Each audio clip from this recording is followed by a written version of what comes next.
আসসালামু আলাইকুম। বাংলাদেশ আওয়ামী লীগের তৃণমূল কর্মী ভাইদের জন্য একটা গোপন তথ্য।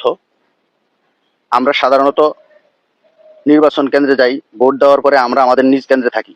এটা হলো স্বাভাবিক। কিন্তু জামাতের বিষয়টা একটু ভিন্ন। জামাতের কৌশল, তারা নিজ এলাকায় ভোট দেওয়ার পরে তারা ওই এলাকায় না থেকে পার্শ্ববর্তী এলাকা অথবা একটু দূরে তাদেরকে দায়িত্ব দেওয়া হয়। এটার কৌশল হচ্ছে যাতে কোনো নাশকতা, কোনো গন্ডগোল হলে যাতে তাদের কর্মীকে কেউ না চিনতে পারে।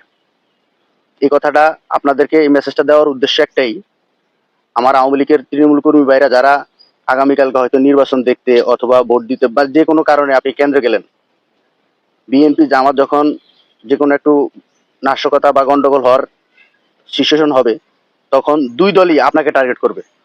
অর্থাৎ আপনাকে সেখানে আপনার উপরে আম, অত্যাচার চালিয়ে নির্বাচন কেন্দ্রে একটা আতঙ্ক সৃষ্টি করার চেষ্টা করবে। তাহলে আপনি কেন ফাটার বলি হবেন? যেহেতু এই নির্বাচনে আমাদের নৌকা নাই, আমরা কেন এই রিস্কটা নিতে যাব? আমরা কেন এই রিস্কটা নিব?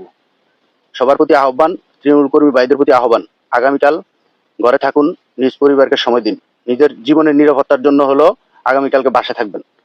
কেউ ভোট কেন্দ্রে যাওয়ার চিন্তা ভাবনা করবেন না, অযথা ফাটার বলি হবেন না। ধন্যবাদ, ভালো থাকবেন সবাই। আসসালামু আলাইকুম। জয় বাংলা, জয় বঙ্গবন্ধু।